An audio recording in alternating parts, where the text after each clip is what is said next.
As I help students learn to speak Chinese, I discover that many of them sign up with a language school, but have never actually asked the question, am I learning what I need?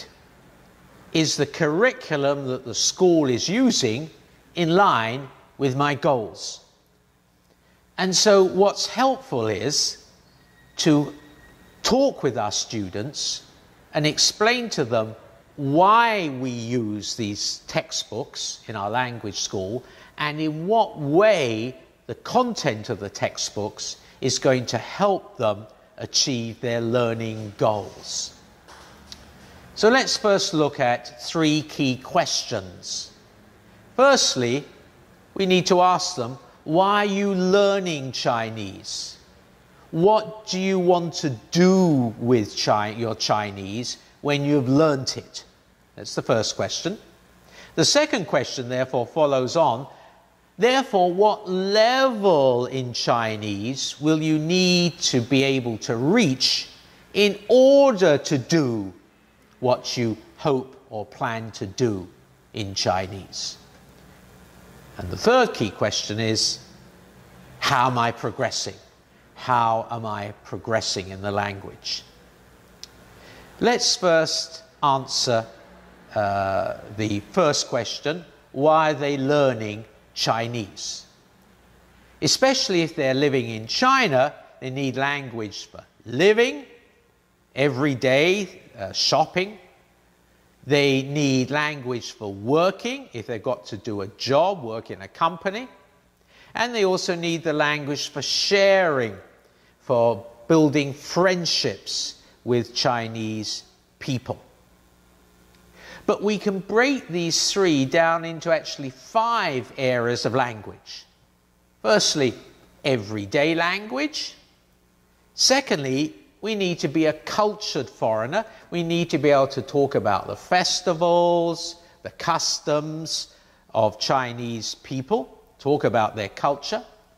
Thirdly, if your students are Christian and wants to attend the local church, we need to help them acquire Christian terminology so they understand what's going on in church.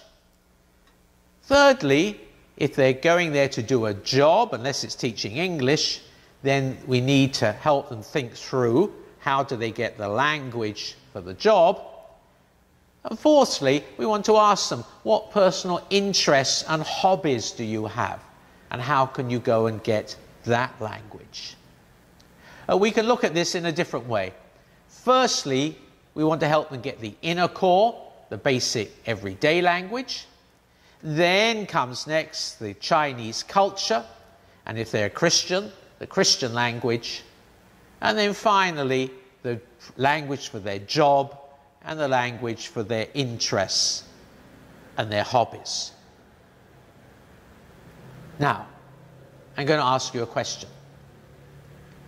In order to be able to function effectively in Chinese, does the student need to study for a certain length of time, say 2 years, and then they can say, I've finished learning Chinese? Or do they need to be able to complete, say, your school's curriculum and then say, I've finished learning Chinese? Which is the correct answer? The correct answer is that neither of these are right. What we need to think about is levels of ability in Chinese. And this is going to answer that second question, what level of Chinese do I need to get to in order to be able to do what I've gone to do? And so we need to think about levels and how we can help the student measure their progress through these different levels. There's a very helpful book out called LAMP, Language Acquisition Made Practical, which breaks it down into 5 levels. And if you want in more detail, they're on my website. You can find more detail about this.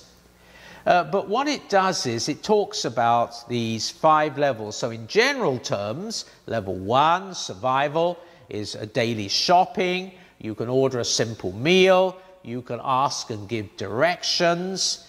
You can tell the time. You can introduce yourself simply. That's level 1. Level 2 is if you want to go a bit deeper with friendships, you want to talk about your home country, your childhood, where you lived, and also you want to ask them about China, their childhood, where they lived, about growing up. Now, what's the difference between level 3 and level 4, minimum work and full work? Well, supposing this was a Chinese company, a Chinese business, and I was the only foreigner there. If my Chinese was at level 3, they would say, yes, Martin's Chinese is pretty good, but I know I mustn't talk too quickly, and I know there's certain words he won't understand. But when I'm at level 4, they know they can say what they like, as fast as they like, and I'll understand everything. So level 4 is pretty high. Level 5 is when we speak just like Chinese people do. Now, what LAMP has done is it's broken this down into specific tasks.